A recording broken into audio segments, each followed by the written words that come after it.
This you did what is Kraft Heinz, the 3-day rule, which I had just learned about right when it took its giant dip, and I'll explain what the 3-day rule is, and I'll tell the story of this investment. So it was February 2019. I was working in my office job, and I went for a walk, and I saw the headlines that the stock was down like 30%. So backing up, what is Kraft Heinz? Well, everyone knows Heinz ketchup, Kraft mac and cheese. They had a merger. I forget when. It was fairly recent to that time. Warren Buffett was heavily involved. I think he owned both companies, and they have a beautiful portfolio of brands and food items. Maxwell House Coffee, Hoboken, yeah, Oscar Mayer, Kool-Aid. There's a bunch, and when they merged, there was a lot of excitement because they thought that there was a lot of synergy. There was going to be a lot of cost savings. A lot of people. I don't think most people know that with all the major major supermarkets, the big food brands actually negotiate over shelf space and the like. So if you're a bigger company, you're probably going to have more sway in making sure that your products are at eye level. Is wild. We'll talk about supermarkets and the food industry in a video all itself. So anyway, they thought there was going to be a lot of cost savings, so it was heralded by Wall Street.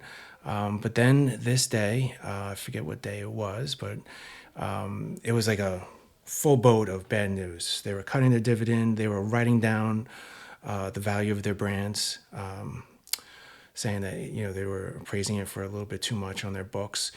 I think there was an SEC investigation that they announced, and then I think they flat out just admitted that the cost saving wasn't really happening, that they had a lot of costs still.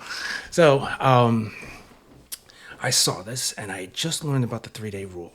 And the 3-day rule, anything like with this stuff is that there's never absolutes. It's not ones and zeros. Or black or white. There's always a little truth and a little fantasy in there. And the 3-day rule is that the first day of really bad news, there's a lot of selling, and that not enough selling happens, so that it trickles into the second and maybe the third day or further, just based on historical trends and the fact that, like I said, that there's people with shares they're trying to get rid of, and they can't for whatever reason. I don't know, but that's essentially what the concept is.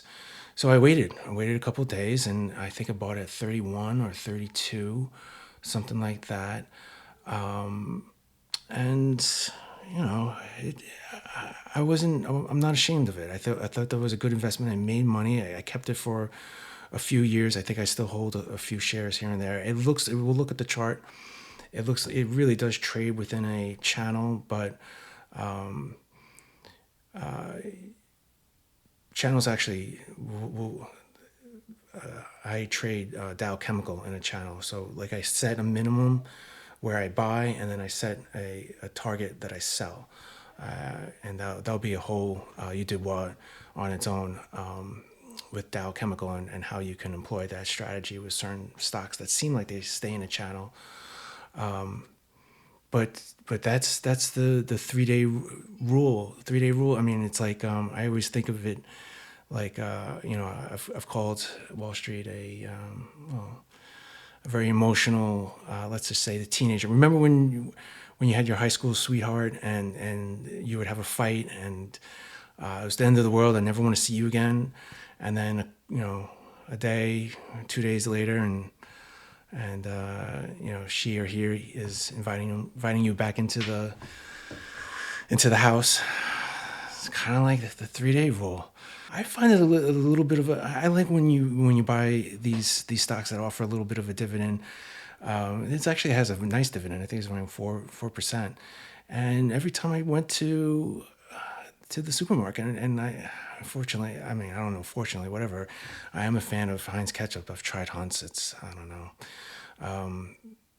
But I would say, all right, that dividend that I got, I'm just buying the ketchup again. So there's no real loss here.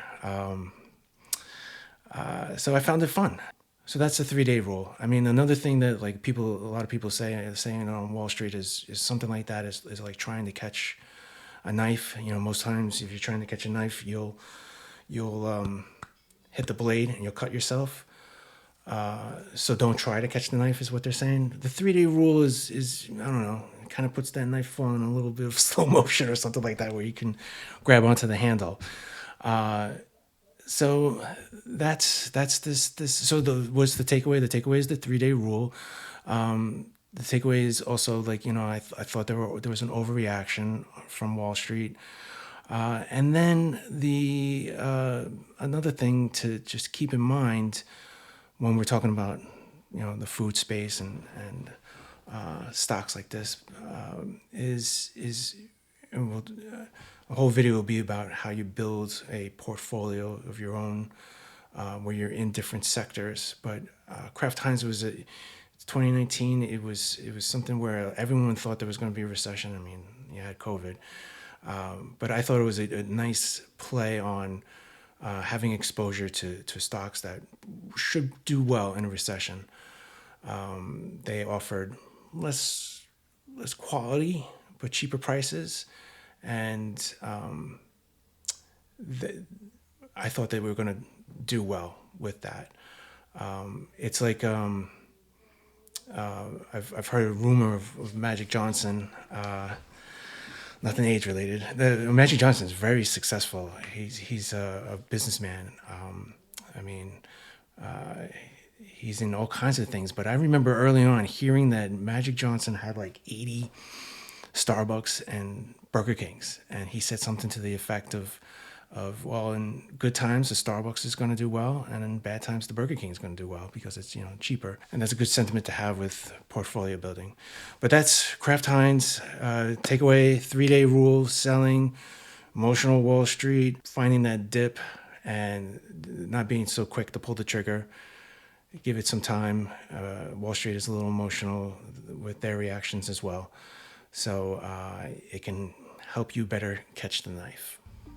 All right, that's the episode. Please subscribe, like, and comment any questions or topics you'd like me to cover in a future episode. Log on to finance.com to learn more, and let's have fun with finance.